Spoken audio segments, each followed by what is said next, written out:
ঘটনাটি ঘটেছে টাঙ্গাইল জেলার কালীপুর নামক গ্রামে। এই গ্রামটিতে প্রায় অধিকাংশ লোক হিন্দু পরিবার। আমার বাড়ি থেকে ঘটনার স্থানটি বেশি দূরে নয়। আমাদের বাড়ির সামনে দক্ষিণ দিকে একটি ছোট বিল, বিলের ওপারে দালাল বাড়ি।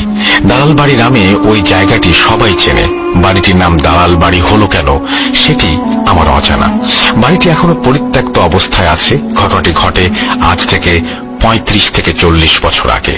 1947 সাল দেশভাগ হবার পর দালাল বাড়ির হিন্দু বসতিরা বাড়িটি তাদের এক আত্মীয়ের কাছে দায়িত্ব দিয়ে তারা ভারতে চলে যায়। ফলে বিশাল বাড়িটি জনশূন্য হয়ে যায়।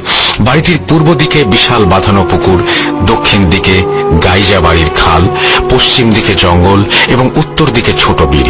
এই বাড়ির এক পাশে নতুন বাড়ি করেন আজর আলী।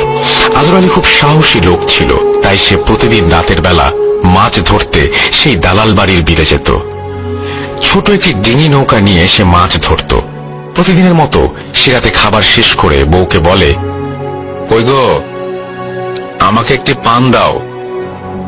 পান চিবোতে চিবোতে মাছের সরঞ্জাম ও ডিঙি নৌকা নিয়ে সেই দালাল বাড়ির বিলে তিনি আসেন। দিনটি ছিল শরৎকালের কোনো একদিন। আকাশে খণ্ড খণ্ড মেঘ, মাঝে মাঝে চাঁদ উঁকি দিচ্ছে। এমন অবস্থায় আরজ আলী বিলের মাঝখানে এসে বড়শি, জাল ইত্যাদি ফেলে নৌকাটি কোনো এক জায়গায় রেখে লগির সাথে নৌকা বেঁধে মাছের জন্য অপেক্ষা করতে থাকেন। কিছুক্ষণ পর আরজ আলীর তন্দ্রা আসলে সে নৌকার মধ্যে শুয়ে পড়ে এবং একসময় ঘুমিয়ে যায়। হঠাৎ আরজ আলী লক্ষ্য করে যে তার পিঠের নিচে ভেজা ভেজা লাগছে। তৎক্ষণাৎ সে উঠে বসে এবং নৌকার প্রায় অর্ধেক সে দেখে যে পানিতে ডুবে গেছে, ভর্তি হয়ে গেছে। সে নৌকার মাথার দিকে তাকিয়ে দেখে একটি সাদা কাপড়ে জড়ানো অবয়ব বসে আছে। তার হৃৎপিণ্ড যেন ভয়ে বন্ধ হয়ে যাওয়ার মতো অবস্থা হয়। এখন সে কি করবে কোনো কুল কিনারা না পেয়ে দুই হাত জড়ো করে কাঁদো কাঁদো কণ্ঠে বলে, তুমি যদি পুরুষ হও তাহলে তুমি আমার বাবা লাগো, তুমি যদি মেয়ে হও তাহলে তুমি আমার মা হও।